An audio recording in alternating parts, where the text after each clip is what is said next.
everyone. Welcome to another episode of the LGB Alliance USA Weekly News Roundup. We are joined with Joss, Carol, and me, Ariane. We have some good news to report on the gay rights front from abroad in Thailand and Namibia. We also have some updates on the Arizona Detransitioner Bill of Rights, some strange news to report about a school board meeting in New York. We have more research out on puberty blockers. We also have another Texas whistleblower that's coming forward. We have some Title IX related news updates, as well as updates on a bus tour related to Title IX. We have updates on Judge Netburn's confirmation hearing. We have a story to report on a track coach who was fired about objecting to boys and girls sports. We have a story in Australia, another good news story about the Hobart City Council and cancel culture. We have some news updates from the Netherlands, too, about a medical malpractice lawsuit. So please stay tuned and watch this whole episode. And we're going to start out with you, Carol. So, Thailand finally legalized same-sex marriage. Yay, Thailand. So they are going to be it is the first Southeast Asian country to do so, and the third in Asia. Taiwan and Nepal legalized same-sex marriage. Taiwan in 2019, Nepal in 2023. So yay to the Thailand folks. They get the marriage equality. And also, like Ariane mentioned, in Namibia, High Court struck down 2 laws that criminalize same-sex relationships, in a landmark win for homosexual rights. That's awesome to see. We know that a lot of those areas can be a little sketchy sometimes with the gay folks. So there's a quote in here from the judge, and I think it's really good. And so I'm going to go ahead and read it. The judge said, "What threat does a gay man pose to society, and who must be protected against him?" The judge said, "We are of the firm view that enforcement of private moral views of a section of a community, even if they are from the majority of that community, which are based to a large extent on nothing more than prejudice, cannot qualify as such a legitimate purpose." So that's a great, I think it's a great ruling. So yeah, there's the good stories. Now to some stories. Arizona governor vetoed the Detrans Bill of Rights. This was Bill 1511. It would have mandated insurance companies cover detransition health care, just like they are covering transition health care. The governor basically said the bill was unnecessary and would create a privacy risk to patients. That was it. I looked at the bill. I read it myself, and there is a stipulation in there talking about that the health insurer that provides coverage for gender transition, if they get someone who wants to detransition, the doctor or the healthcare provider needs to take note of it. They have to fill out a document. They have to send it to the government. And so I think that was the part it was probably concerned about. I don't know the legality of all that, but there was going to be a reporting process on detransition, and I would suspect that that's even more of the problem. We don't want to track who's detransitioning, because if we find out there's a lot more than we think there is, that might be a problem. But it was vetoed anyway, so this story, this one was crazy. If you guys can find the video, I would definitely watch the video on this. So in New York City, District 2, their school board was having a meeting, and basically the meeting was about a resolution calling for a committee to review the 2019 gender guidelines, which allowed boys into girls' sports and locker rooms. The woman who wrote this up, who's part of the school board, but by the way, these are all parent volunteers. She basically said that this was a non-binding resolution. This was just asking, hey, can we have a committee and look this stuff over? Can we take other people's ideas and stuff into consideration here? That's all it was. It blew up so big. You had all the big orgs going in there to try to cause a problem. Anyway, so they were having a final town hall kind of meeting at the board, allowing everybody to talk.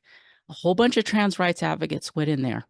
And anytime somebody from not their side went up to speak, they all started humming really loudly to drown out the speakers.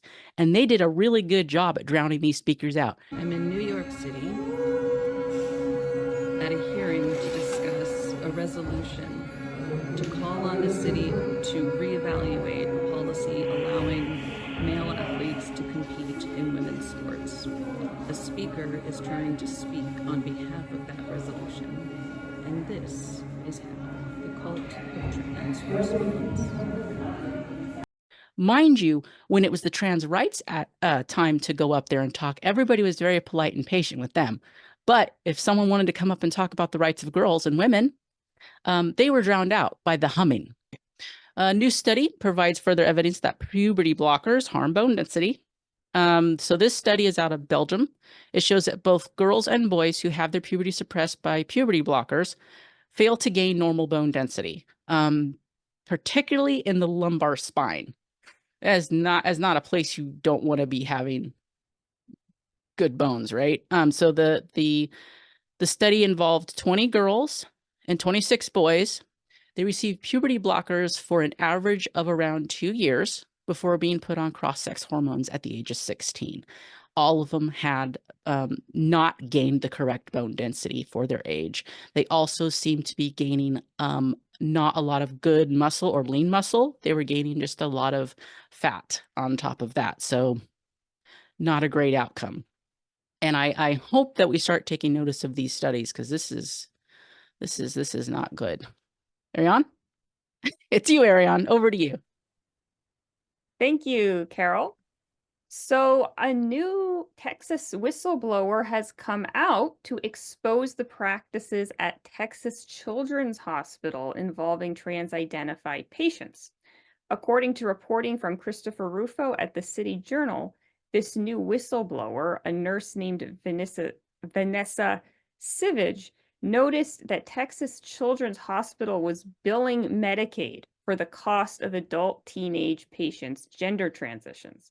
This was in spite of the fact that Texas law does not allow Medicaid to cover the cost of transgender-related medical procedures or hormones.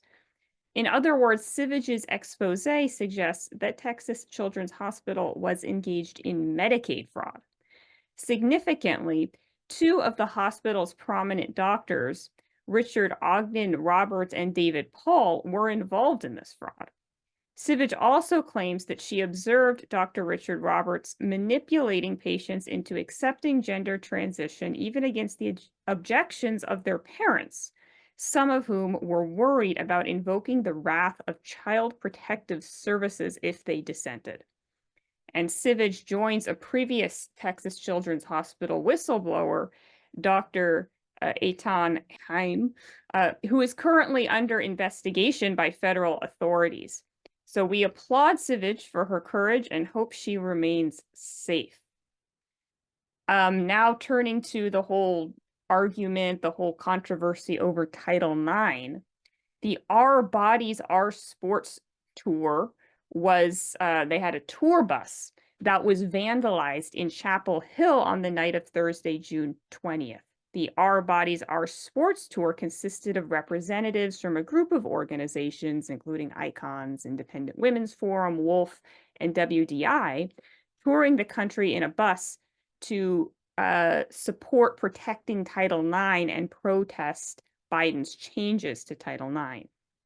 Furthermore, according to the Independent Women's Forum, in addition to the vandalism, apparently last night, some man who ostensibly expressed support for the cause, instead of signing his name, ended up signing your transphobic expletive, and then threw his Sharpie at a young woman while screaming another expletive at her in front of children and their families. Now, it's noteworthy that some of the vandalism, you can see pictures of the vandalism. Some of the vandalism consisted of an HRC sticker placed on top of Wolf's logo. So we would like to call on HRC to condemn this act of vandalism that was done in its name. Now more Title IX news, good news this time. A federal judge blocked the Biden administration's new Title IX regulations from being implemented in 6 more states: Indiana, Kentucky, Ohio, Tennessee, Virginia, and West Virginia. Chief Judge Danny Reeves of the U.S. District Court for the Eastern District of Kentucky said the new rules wreaks havoc on Title IX, is arbitrary in the truest sense of the word, and carries serious First Amendment implications. He also faulted the Department of Education for not adequately addressing criticisms raised during the public comment period. As you might recall, we actually participated. We actually submitted as an organization public comments for the Title IX implementation period. You also might recall that last week another judge had already blocked the regulations in 4 other states, namely Mississippi, Montana, Idaho, and Louisiana. So more and more states are now blocked from implementing Biden's new Title IX rules. There is also some updates on Judge Netburn. Judge Sarah Netburn is a Biden administration nominee for the United States District Court for the Southern District of New York. And according to incarcerated women's advocate Amy Ichikawa, the markup for Judge Sarah Netburn has been canceled again, which means that the Senate Judiciary Committee will not vote on her confirmation until after the recess. As some background on this nomination, Judge Sarah Netburn's decision to transfer an intact biological male sex offender to a women's prison outraged many, stalling her confirmation process. Senators Ted Cruz and John Shelby grilled Netburn last month during her confirmation hearings on this issue of men and women's prisons. A vote on her confirmation was supposed to have already occurred last Thursday, but according to Senate Minority Leader Mitch McConnell, the Senate Judiciary Committee was swamped with almost 100 letters, including from liberals, opposing the nomination. So that's an interesting example of how a lot of outrage on this issue is in fact affecting the political process. So your voice can matter. Now going back to sports again, in Oregon, the head track and field coach at Lake Oswego High School, his name's John Parks, he claims that he was fired for opposing state policy allowing trans-identified boys to compete on girls' teams. He expressed his objections in 2 letters addressed to Peter Weber, of the executive director of the Oregon Students Activities Association, and State Senator Rob Wagner. In his letters written before and after the state championships in May, he said that state policy was against the requirements of the International Olympic Committee. He also proposed the creation of an open category that's not strictly boys or girls to allow transgender athletes to compete without harming girls' athletic opportunities. Mary Kay Larson, the director of communications at Lake Oswego School District, confirmed that Park's employment ended, but refused to disclose why. And with that, I'll take it to you, Joss. Thanks, Ariane.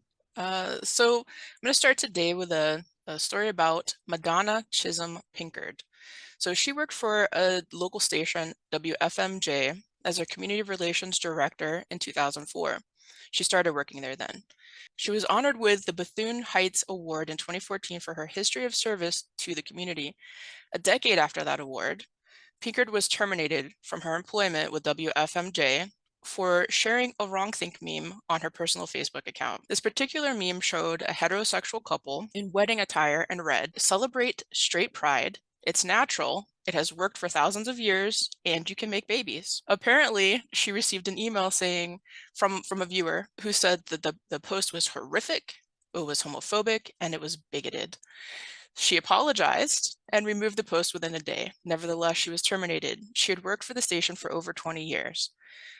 Cases like this, where people come unglued at the seams over a fairly innocuous meme and start using phrases like hate speech and homophobia to describe a meme, do more harm to the gay community than they do to protect it.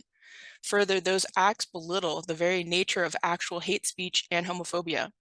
Actions like this that result in a loyal 20+ years celebrated employee being terminated is a blatant example of why we're now seeing so much backlash directed at the LGBTQ+ community. It should have been enough for her to remove the meme and offer an apology, which she did. Meanwhile, this type of chicanery to try to cancel someone over a meme undercuts issues of legit homophobia. We have to remember the boy who cried wolf. In good news, Hobart City Council in Australia apologized to Louise Elliot for canceling her over trans issues. Now, this is a very intricate story that went on for quite a while. So I'm going to read Louise's explanation of what happened here. So she says, the Hobart City Council's discrimination towards me has finally been resolved. The depth of the lying, scheming, gaslighting, privacy breaches, and frustration of process has been astounding. The culture that facilitated this appalling conduct has radiated from the top. I'm pleased that the extent of the discrimination has finally been admitted and owned. I'm optimistic that there will be a change. There has to be, as what happened was illegal and immoral. You can have all the diversity flags, pins, and photo opportunities you like, but they're worthless showboating if words and actions don't align. Discrimination is not welcoming or inclusive. I tried to book a venue, and I should have been able to hold my event. It was shameful for the council to censor political beliefs, especially when these beliefs are fair, fact-based, and held by millions of Australians. It's wrong and anti-democratic. So the long story short is that she was trying to book a venue, and the city council really colluded amongst each other to prevent her from being able to do so. And all on the fact of not trying to upset trans activists. And then finally, the Dutch gender clinic, the infamous Dutch protocol gender clinic, has been sued. So 2 detransitioners, one male, one female, have filed a lawsuit against VU Medical Center, VUMC, in Amsterdam, Netherlands. The male litigant, who goes by the pseudonym Sam, says that he saw a television broadcast, quote, a trans boy who shared his story during a time when Sam was feeling very unhappy and confused. Sam was also beginning to realize he was same-sex attracted and did not want to be gay. He said, quote, I also had a lot of trouble with myself as a person. I thought I was disgusting. I hated myself, and I thought I was a terrible person.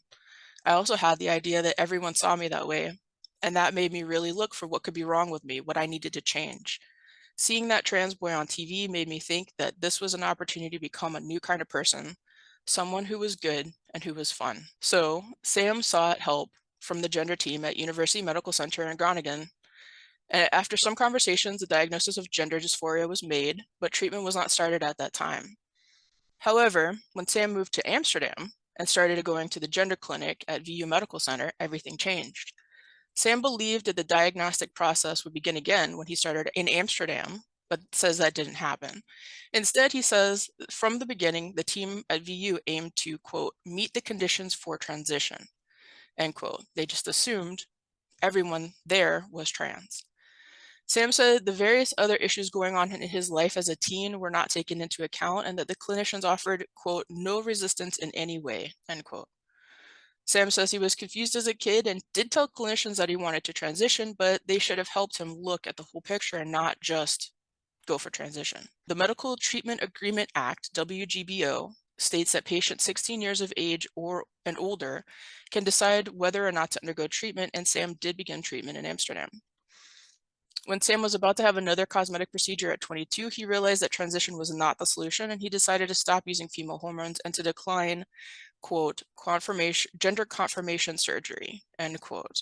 And I quote that because it's not a confirmation. The quality standard of medical transgender care states that diagnosis of gender dysphoria in children and young people must be carried out by a psychologist, psychiatrist, or educational psychologist.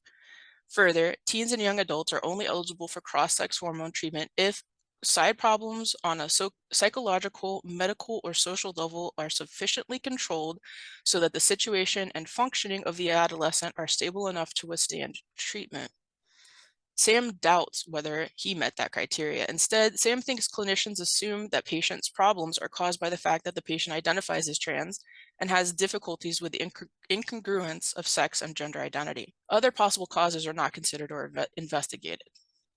And that's what this lawsuit is about. Sam and the other litigant believe they were misdiagnosed and they needed pushback from the clinicians to help them process the bigger picture around their distress. In this case, the litigants want compensation, but they also want recognition so that the same thing doesn't happen to others. Sam hopes the lawsuit will ultimately help to protect the young people who should not enter such transition because it does not benefit them at all, and it only makes their problems worse.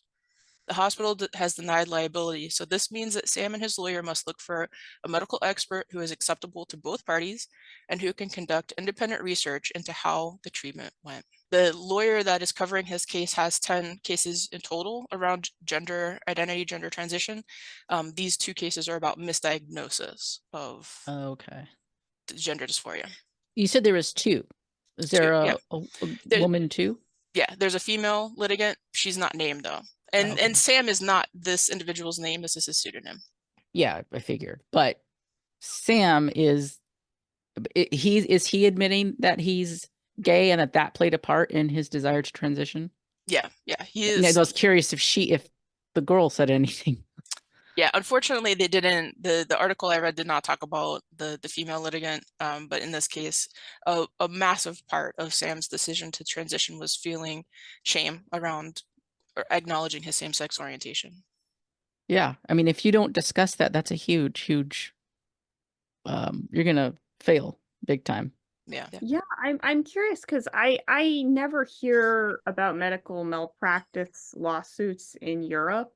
I always associate them with actually being a very American phenomenon because there's so much like money in the healthcare system and there's so much of a big so many lawyers in the United States. So I'm curious, yeah, to know more about what's the context, the legal context for these sorts of lawsuits. And also, in terms of applicability in the United States, what would the like suppose Sam and this other person succeed in the lawsuit, is that going to reverberate in the United States, or is that just going to be completely ignored, even though the Netherlands created the protocol that's used throughout the world? Yeah, those are good questions, and I think legally probably not. They might be able to cite this case in the U.S., but I don't know legally what ramifications it would have. But just like the cast review and these other things, I think it can move the needle, and it certainly shines a light for talking points like we will have about why it's important to not transition people who are likely same-sex oriented, because they just need time to go through puberty and to feel themselves out and to understand who they are, without being sent on a pathway that it causes a lot of issues that are hard to deal with afterward. But Yeah. legally, I don't know if there can be much. And it sounds like it's going to be a difficult case, honestly, because like you said, there's not heaps of litigation in Europe, and they set the bar where he made that decision to transition. So it's a pretty difficult case to prove, I think, that they didn't do enough once he got to Amsterdam to try to push back. So setting the bar at 16 causes, that's where they've got a pretty steep hill to climb, I think. The misdiagnosis thing, that I don't even know how they would, because the diagnosis alone is nonsensical. Like they don't even ask any really questions with that. I mean, if you look at the diagnosis, it's seriously just like, oh, I'm uncomfortable with my sex. There's the diagnosis. The patient said that. That's it. There's no real diagnosis for this. So, I'm curious what I think they picked the misdiagnosis probably because that's the easiest route to take. Yeah, perhaps. Yeah, this is what doesn't make sense to me, is in order for something to be misdiagnosed, there has to be a target for what a correct diagnosis would be. So I'm curious, how are they going to establish what the correct diagnosis is? The only way I could see correct diagnosis working is the person didn't regret it, but that's not really objective. Like, this is starting to get into circular reasoning sort of territory. Starting? It's starting. It's been circular reasoning. And I wonder if that's why they picked it, though. Like, I'm wondering if this is a kind of a long game in a way of being like, look, we got to start picking this apart here because this makes no sense. You get them in a corner. What's the diagnosis here? How do you know if you do misdiagnose? There's no way to know if you can misdiagnose. Well, that sounds ridiculous. Yeah. To clarify, I'm sorry if you already mentioned this, but so the clinic, is this like part of a state-run national healthcare system, or is this like a private clinic? These are, I don't know if it's state-run or private. These are just two different. So he started out in Groningen, and please forgive me, Dutch speakers. I know I butchered that, but he started out in a much smaller township community, and then went to Amsterdam, which is a major metropolitan area. So these are just two different medical centers, and they did not decide to start treatment. They gave him the confirmation of diagnosis of gender dysphoria in Groningen, but they did not start treatment. Once he got to Amsterdam, he was under the impression, oh, we're gonna reevaluate, we're gonna go through this again, because it was, I mean, I think he probably had doubts throughout. That's what it seems like, and he needed the pushback. So just anecdotally, I know from experience with my friends and colleagues that when they push back on their teens, for the most part, it has come to bear that the children desist. And so there's a phase they go through in the middle of puberty, and they're very uncomfortable, and they think one thing, or maybe they're swept up with their friends and whatever. And then in this case, the child was watching a TV show that made him feel like he could be different. And he didn't want to be gay. He could be a different person.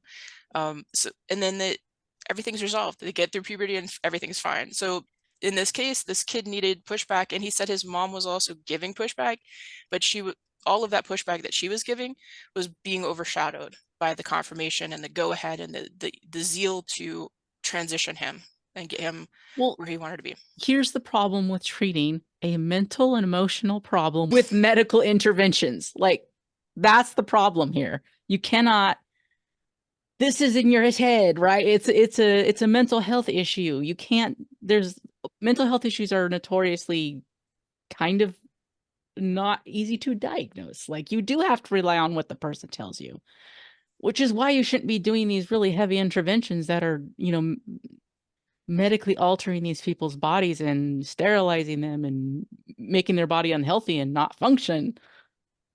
Yeah, and that's where we have a real problem, because the quality standard for medical transgender care makes it such that they're not supposed to do any of these interventions unless the individual can stand up to it. They have the mental capacity, they clear all of those checks and balances. And so I think the argument is also that he wasn't clearing those checks and balances. His parents were getting divorced, he was going through this issue of same-sex orientation and all of these, it's difficult to be a teenager and go through puberty.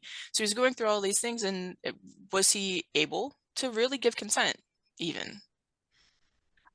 I think we need to get off the consent thing, though. Like, that's not how medical treatment works. People don't go into the doctor and say, I want this treatment. And the doctor goes, well, okay, do you consent to the treatment? Sure. That's not how it works. The doctor tells you you're sick. Here are your options. Now you can consent to the options given.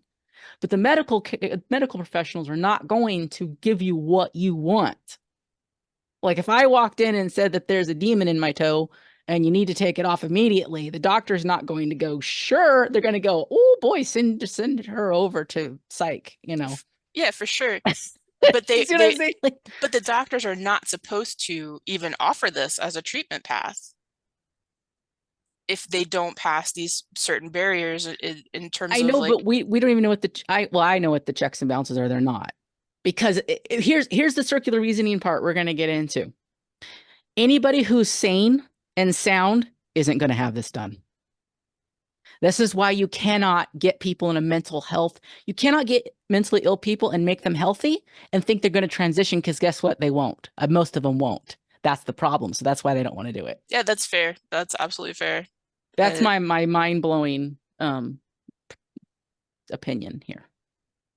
Yeah, and he has also said throughout that their presumption is that all of the problems that they're facing are caused by the gender incongruence. So resolving the gender incongruence will resolve the other problems. Also, taking this from really the homosexual standpoint, the the feeling of wrongness is something we all have probably felt at one point or another in youth before you really figure stuff out and maybe have a happy relationship or two. You definitely feel horrible. But outside of that, there are so many of us gay folks that still struggle through our whole lives with this, and instead of actually helping us, integrate our bodies and our minds and be comfortable with ourselves, we're getting medicalized. We're getting medicalized when we're kids. We're getting medicalized when we're older. Just they found a new way to do us dirty. Yeah. Basically. Yeah. One of our supporters, Blake, often talks about the need to do more studies on gay development, on the homosexual experience. And I think he has a really, really good point about that. We don't have very much information at all. It's true. It's true. I think it was Unyielding Bicyclist was talking about that too, about how there's really the therapeutic communities, the psychology communities never really took in a good interest in the developmental path of homosexuals. And we don't understand it very well. All different groups make kind of different guesses and bring their own biases into it. And here we are. I'm afraid that at the end of the day, this is going to mostly have hurt gay people. That's what it seems like to me. Yeah, like the people who are going to have regret and the people that I see having regret for the most part are homosexuals and bisexuals. It's a same-sex oriented community that is making these choices. And I think a lot of us would have been sent down that pathway because like I have had multiple friends that tried to tell me I was trans. So it's a lot of encouragement from a lot of different social spheres and elsewise that is pushing us in a direction that ultimately causes harm and doesn't allow us to flourish as lesbians, gay men, bisexuals, and as a community. Thank you, everyone, for tuning in, and we hope to see you again next week. Goodbye.